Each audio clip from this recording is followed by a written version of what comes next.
You are standing in the cereal aisle at the grocery store at 9 in the evening, your basket half full, and suddenly you realize you have been staring at the same two boxes for several minutes without seeing them at all. Your mind is somewhere else entirely. It is replaying the conversation you had this morning with your manager, the email you sent this afternoon that might have sounded too defensive, the text you did not answer yet, the appointment you need to schedule, the bill that is coming due, the decision you still have not made about next month. The fluorescent lights hum. A stranger reaches past you for granola. You blink and notice your hand is still hovering in midair.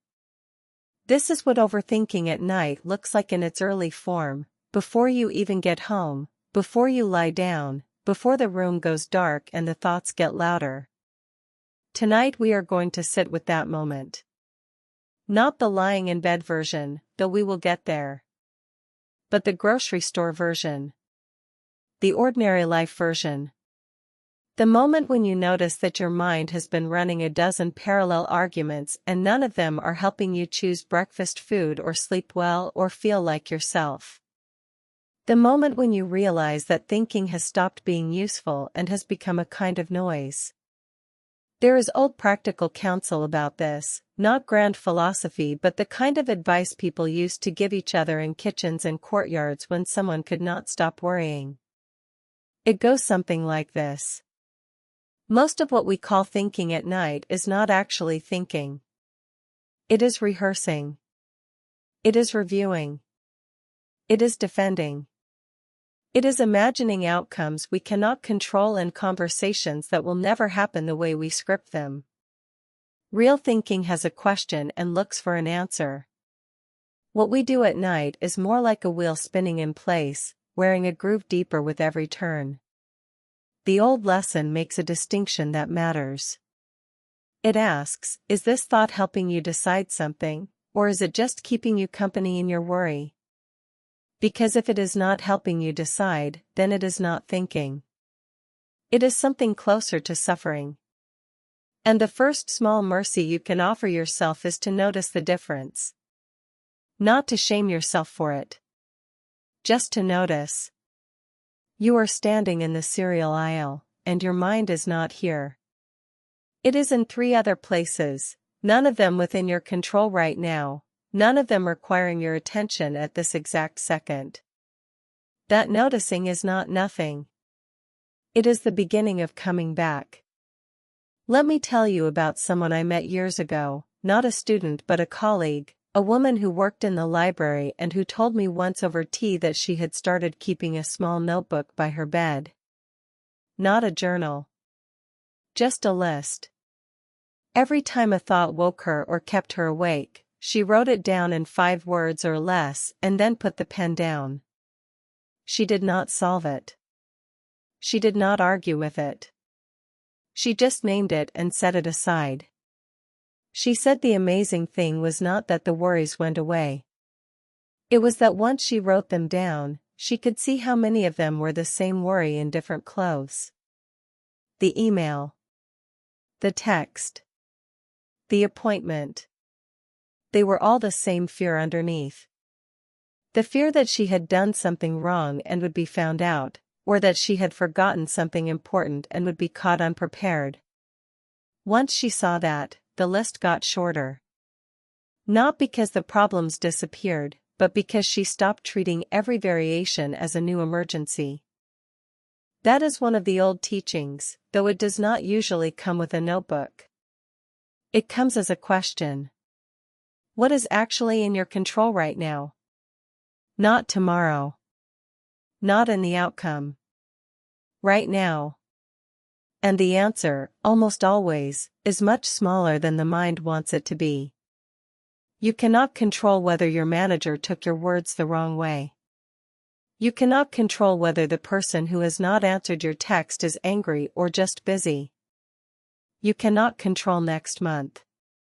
What you can control, right now, is whether you put 1 box of cereal in your basket and go home. Whether you answer the text with honesty or let it wait until morning when you are clearer. Whether you let the thought sit in the notebook instead of carrying it in circles until dawn. This is not about shutting your mind off. It is about recognizing when your mind has stopped working for you and has started working against you. The difference is subtle but real. Working for you looks like, I need to decide if I should apologize tomorrow, and if so, what I want to say. Working against you looks like, what if they hate me? What if I ruined everything? What if this is the beginning of me losing my job? What if I am always like this? One of those is a problem you can sketch out and meet in the morning. The other is a story you are telling yourself about yourself, and it is not a kind one. Old counsel would say that most of our nighttime suffering comes from trying to solve problems we do not actually have yet, or from reviewing problems we have already done what we could about. The replaying, the what-ifs, the should-haves, these are not planning. They are punishment. And the quiet strength here is not in having perfect thoughts. It is in being able to say, gently, this thought is not helping me right now, and I am going to set it down. Not forever. Just for now. I will come back to it in the morning if it still matters. Most of the time, it will not matter the same way. Most of the time, morning has a way of making the urgent feel ordinary again. Here is the part that might feel strange at first. Setting a thought down does not mean you are ignoring it or pretending it does not matter. It means you are recognizing that you have already given it all the attention it can use right now. You have thought it. You have turned it over. You have imagined 5 versions of what might happen next. And now the only thing left to do is let it rest so that you can rest. This is not laziness. It is discipline. The old teaching calls it the discipline of attention, the ability to see where your mind is going and to gently bring it back, not because the worry is silly, but because you are not in the courtroom or the meeting or the argument yet. You are in your kitchen. You are in your bed. You are in the cereal aisle. And that is where your attention belongs. Let me offer you one small practice for tonight, something to try when the thoughts start circling. When you notice yourself replaying or rehearsing, ask yourself this. Can I do anything about this right now, in the next 5 minutes, that would actually help? If the answer is yes, do it. Send the text. Write the note. Make the decision. If the answer is no, then say to yourself, quietly, I have thought about this enough for today. I will meet it again in the morning if I need to. And then, as many times as you need to, bring your attention back to something smaller. Your breath. The weight of your head on the pillow. The sound of the room. Not because these things are more important, but because they are here, and they are yours, and they will steady you when your mind will not. The truth is, overthinking at night is often not about the thing you are thinking about. It is about the feeling underneath. The feeling that you are not safe, or not good enough, or not prepared.